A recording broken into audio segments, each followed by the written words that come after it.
Iya, beliau ini sebenarnya sangat banyak kitabnya, sangat banyak nasihat wasiat yang berharga. Ya, cuma sayangnya kita tidak mungkin mengangkat semuanya malam hari ini.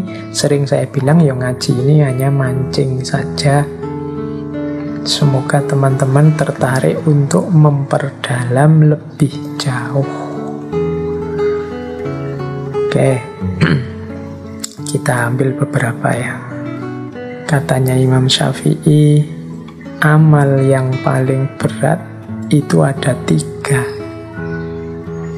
yaitu murah hati saat miskin, bersikap warok saat sendiri, dan mengucapkan kebenaran di hadapan orang yang ditakuti. Murah hati saat miskin ini berat, karena orang miskin itu biasanya mentalnya kurang, mentalnya masih butuh, masih ingin. Nah, ini mentalnya mental menerima, bukan mental memberi. Maka kalau ada orang miskin yang bermental memberi, ini luar biasa. Orang miskin yang mentalnya murah hati, ini luar biasa. Yang kedua, bersikap warok saat sendiri. Bersikap warok itu bersikap menjaga diri, tidak sembarangan, menjaga kehormatannya. Ini biasanya ya orang warok itu di hadapan orang lain. Kalau ada orang lain, dia menjaga nama baiknya, menjaga kehormatannya. Kalau ada orang, meskipun dia sendirian, dia tidak akan melakukan sesuatu yang menjatuhkan harga dirinya, menjatuhkan kehormatannya. Ini orang yang luar biasa, karena termasuk amal yang berat. Kita itu cenderung kalau tidak ada siapa-siapa ya suka-suka kita. Tapi kalau masih ada orang yang mau menjaga diri saat sendiri, ini orang hebat. Dan yang terakhir, mengucapkan kebenaran di hadapan orang yang ditakuti. Nah, ini juga berat. Kalau ada orang yang kita takuti kan kita pinginnya minggir saja, tidak bersentuhan dengan dia. Tapi kok orang ini saya takuti, tapi aku harus menyampaikan kebenaran padanya. Entah nanti apa resikonya. Orang yang berani semacam ini orang yang hebat. Mengucapkan kebenaran di hadapan orang yang ditakuti. Mungkin nanti setelah ini aku akan dihukum, setelah ini aku akan disiksa, setelah ini aku akan menghadapi banyak kesulitan, kesakitan. Monggolah, yang penting aku mengucapkan kebenaran. Nah, makanya ini orang hebat. Jadi mengucapkan kebenaran di hadapan orang yang ditakuti. Ya monggo teman-teman latihan, siapa tahu kita bisa masuk kualifikasi orang-orang hebat ini. Meskipun miskin, tidak punya apa-apa, tetap murah hati.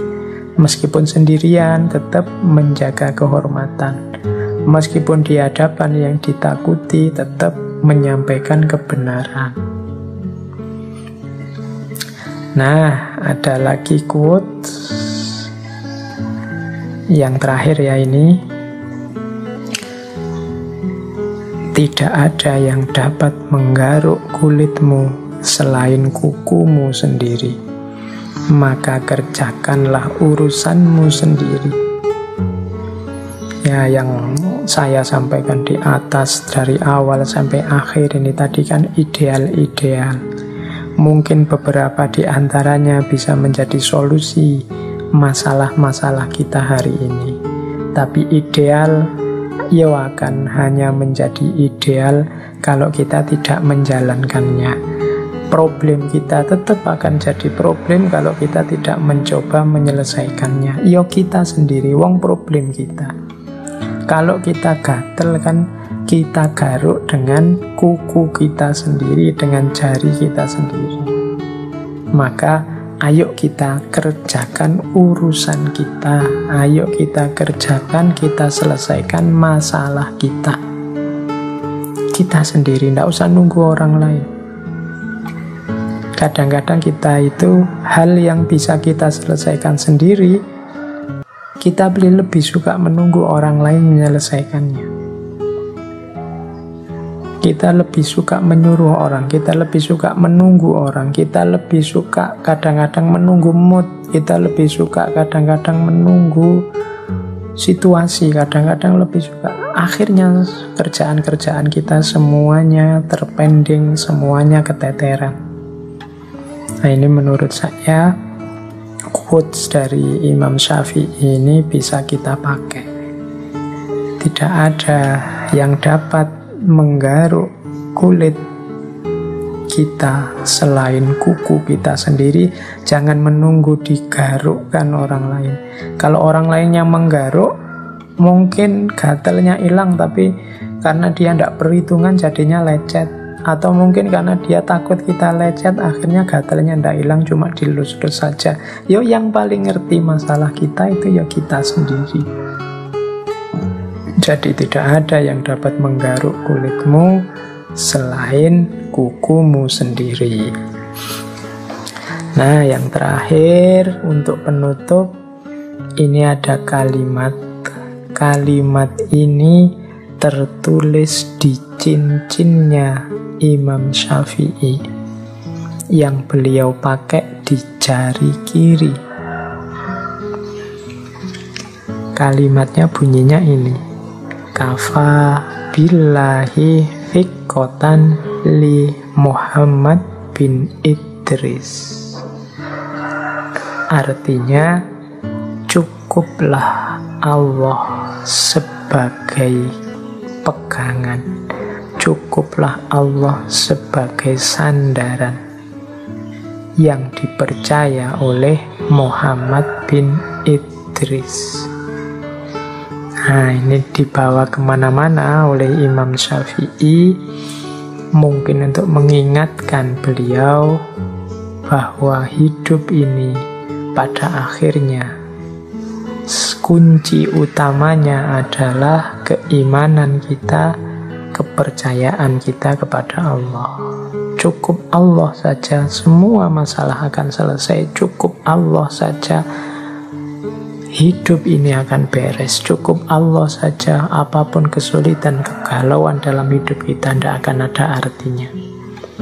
Kafa billahi sikotan li Muhammad bin Idris. Oke, semoga ini juga bisa menginspirasi kita, orang yang beriman kepada Allah, orang yang kepercayaannya sangat dalam akan Allah, maka dia hidupnya akan dipenuhi dengan cahayanya Allah. Dia hidup dengan penuh harapan, tapi sekaligus tidak sembrono karena dia juga punya khauf, punya rasa takut kepada Allah. Hidup yang tidak sembrono, tapi juga hidup yang tidak putus asa.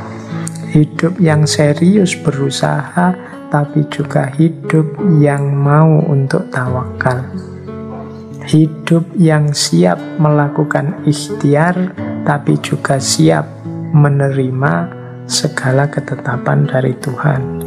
Nah, hidup seperti inilah yang ideal dalam Islam. Hidup yang menjadi kunci kebahagiaan duniawi maupun ukhrawi. Baik teman-teman, saya kira itu ya, sudah malam waktunya. Terima kasih bagi yang sudah ikut mendengarkan saya bicara 2 jam lebih sedikit. Semoga apa yang saya sampaikan malam hari ini membawa manfaat, maslahat untuk hidup kita semua. Jadi titik pijakan awal kita untuk meningkatkan kualitas diri.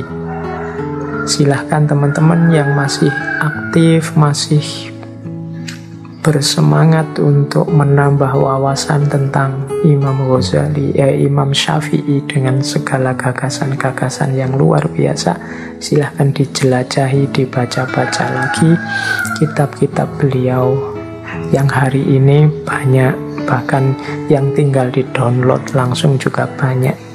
Tergantung niat kita dan kemauan kita. Baik, saya akhiri sekian, kurang lebihnya mohon maaf. Wallahul muwafiq, wallahu a'lam bishawab. Wassalamualaikum warahmatullahi wabarakatuh.